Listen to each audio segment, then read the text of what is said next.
दुलाराय बर' फरायसा आफादा 15थि आन्डार 13 फुटबल टुर्नामेन्ट बड'फा गोजोरथियारि सोलायनाय मावथांखिनि आधाराव दिनै जोबथा बे फाइनाल गेम आरो बे जोबथा फाइनाल गेमखौ आम्बागाव दख'रानि नैबे उत्तर नलबारियाव बे समाव फार्स्ट हाफआ जोबलांबाय। जों खेलाखौ फार्स्ट हाफखौ नायबाय। अरां दख'रा 3 आरो खाग्राबारि दख'रा 0।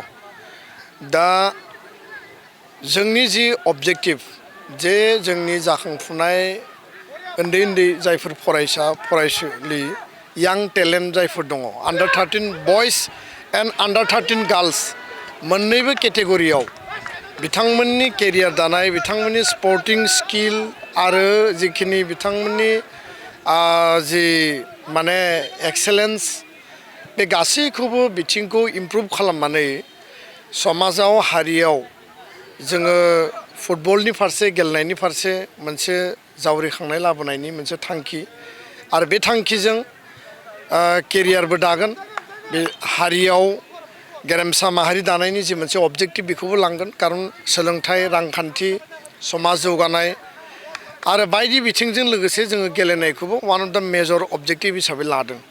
थांनाय बोसोरनि आन्डार 13नि जिखिनि जोंनि गेलेगिरिफोर दंमोन बिथांमोनखौ लानानै स्टेट लेभेलाव जोङो देग्लाय आसाम फुटबल एस'सियेसननि आन्डाराव आन्डार 13 जोङो स्टेट लेभेल गेलेदों आरो बिथांमोना दिनै नेसनेल लेभेलाव आई लीग गेलेनो थाखाय सेलेक्सन जाबाय।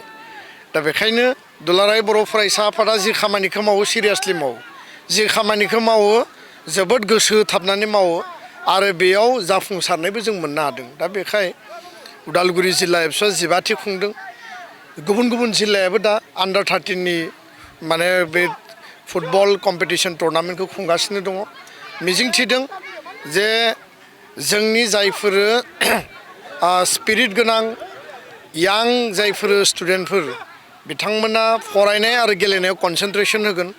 ड्राग्स जौ जुवा बायदिसिना जि थासारि इलिगेल आरो एन्टि ससियेल एक्टिभिटि जुदि गेलेनायाव गोसो मेलेम साइक'लजि आरो फिजिकेलि बिसोर बेस्थ' थायोबा बे समाज बेरेखा हाबाफारिनिफ्राय बिसोर गोजानाव थागोन। बेबो अबजेक्टिभ। गार्जेनफोरनि बिराद मोजां रेसपन्स दङ। गार्जेनफ्रा जेब्लायबो गावनि गथ'फोरखौ नैबे टुर्नामेन्टआव फाथायहरदों। खारन एबसुनि सायाव गार्जेना बिसास दङ आरो बेखायनो एबसुआ जि मावो सिरियासलि मावो, हारि दानायनि थाखाय मावो आरो दुलाराय बर' फरायसा आफादनि बे जार्निया कन्टिनिउ थागोन। उदालगुरि जिल्ला एबसुखौ आं धन्यबाद होगोन जे बिथांमोना खोब सिस्टेमेटिक आरो खोब डिसिप्लिननि गेजेरजों आन्डार 13 फुटबल टुर्नामेन्टखौ खुंदों। बे टीमा थांनानै मिरुनि आन्डार 13आव सेप्तेम्बर अक्ट'बराव बिथांमोना गेलेगोन आरो फाइनाल सेलेक्सन जाखांनायनि उनाव फिन स्टेट लेभेलाव गेलेनो थाखाय जोङो तयार खालामगोन। गोजोन्थों।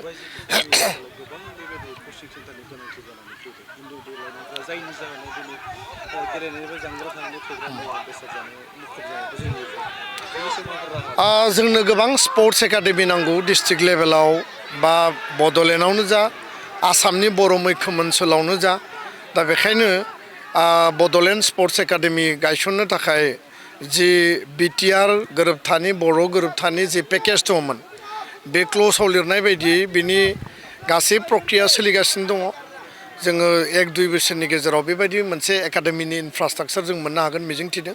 खिन्थु फिसा लेभेलाव जिल्ला हेडक्वार्टार लेभेलावबो स्पर्ट्स एकाडेमि नांगौ जेराव बिसोरो फरायगोनबो बेयाव केम्प खालामनानै बिसोर गेलेगोनबो आरो फरायनायाबो जाहाथे थाद'आ बेयो गेप जाया बा ड्रप आउट जाया आरो गेलेनायाबो जाहाथे मोजां जायो।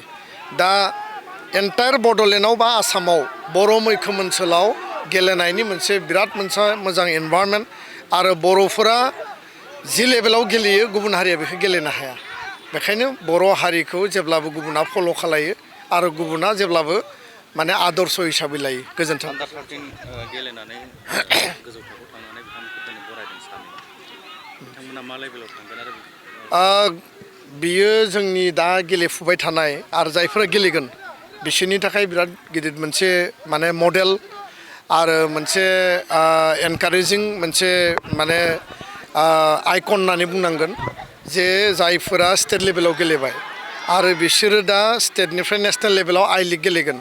उदालगुरि जिल्लानिफ्राय 2 मिरुनि आन्डार 13 माने बड'फा एफसिआव बे बड'फा एफसि क्लाबाव जायफोरा गेलेगासिनो दङ आइ लिग गेलेगोन बिसोरखौ दिनै बरायदों आर'नाइ बिबार होनानै बियो बाखि गेलेगिरिफोरनि थाखाय मोनसे मडेल जागोन आरो बिनि गेजेरजों जोङो मोनसे स्पिरिट बा इन्सपिरेसन आरो मटिभेसन जोङो लाबोनो नागिरदों।